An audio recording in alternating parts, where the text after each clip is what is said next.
अपर police अधीक्षक क्षेत्राधिकारी cantt police team द्वारा 15,000 रुपए का इनामी राम कीकर सिंह गिरफ्तार।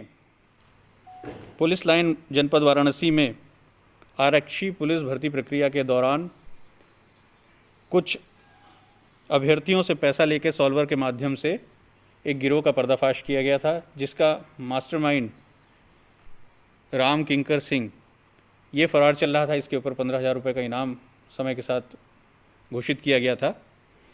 आज कैंट टीम ने इसकी गिरफ्तारी करी है और इससे कई उस घटना से जुड़े महत्वपूर्ण जानकारियां हमको मिली हैं। जो कंपनी इसको कंडक्ट करा रही थी उसके कर्मचारियों की भूमिका के बारे में इससे आगे पूछताछ की जा रही है। सर, आरोपी मूल रूप से ये पुलिस जानकारी में आया क्या कि करते क्या हैं?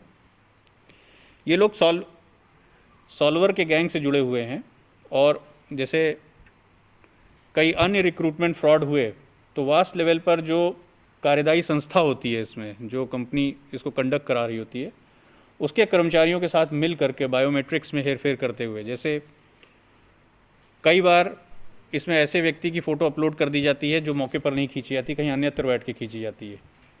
कई बार बायोमेट्रिक्स फीडिंग के समय ही इसमें चीटिंग हो जाती है और बायोमेट्रिक किसी और का फीड कर दिया जाता है, जबकि फ़ोटो मूल अभ्यर्थी की फीड की जाती है, ताकि एग्ज़ाम के समय बायोमेट्रिक मैचिंग हो सके। तो इस प्रकार से कई मोडस ऑपरेंडी हैं जो इसमें अपनाए जाते हैं। मूलतः जो कार्यदायी संस्था होती है उसके कर्मचारियों के साथ मिल करके ये अपराध किया जाता है। उसी संदर्भ में ये गिरफ्तारी की गई है। कितनी बड़ी साजिश का पर्दाफाश किया वाराणसी? भूमाफियाओं के गैंग के द्वारा वाराणसी डेवलपमेंट अथॉरिटी की भूमि पर विभिन्न प्रकार के लीगल इंस्ट्रूमेंट्स बना करके माननीय न्यायालय के समक्ष भ्रम की स्थिति उत्पन्न करना, साथ ही साथ ऐसे इंस्ट्रूमेंट्स बनाना जिसमें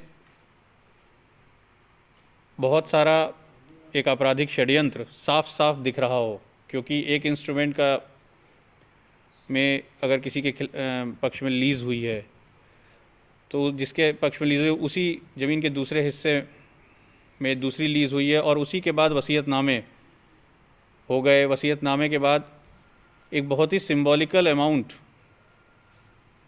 जो ज़मीन जिसकी सर्कल रेट लगभग 1 अरब 40 करोड़ और जिसका मार्केट रेट उससे भी ज़्यादा होने की संभावना है,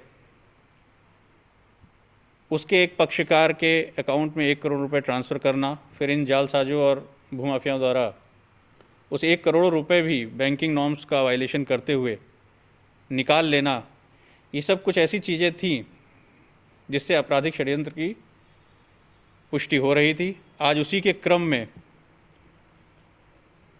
कैंट पुलिस द्वारा गिरफ्तारियां की गई हैं। इसमें बहुत ही संगठित तरीके से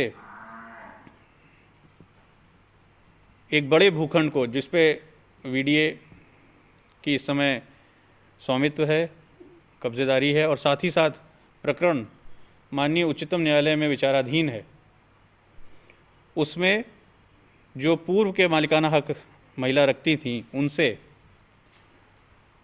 इस तरीके के इंस्ट्रूमेंट्स बनवाना जो लीगली वैलिड ना हो, ऐसे व्यक्तियों द्वारा बनवाना जो अपने आप को उनका फ़र्ज़ी नॉमिनी साबित करें गलत रिश्तेदारियां दिखाते हुए, और फिर उनको उस अमाउंट को भी 1 करोड़ रुपए को भी अलग अलग तिथियों में अलग अलग व्यक्तियों द्वारा बगैर सिग्नेचर पीछे किए हुए ऐसे चेक्स के माध्यम से उसका धनराशि का निष्कासन कर लेना, ये सभी इस आपराधिक षड्यंत्र की पुष्टि करती हैं। इस संबंध में गिरफ्तारियां की गई। आने वाले समय में और भी गिरफ्तारियां की जाएंगी और इसके पीछे जो भी लोग होंगे, जो भी कंपनीज होंगी, उनके खिलाफ कार्रवाई की जाएगी। उनके खिलाफ भूमाफिया उनको चिन्हित करते हुए अन्य विधिक कार्रवाई भी हम लोग करने पर विचार कर रहे हैं।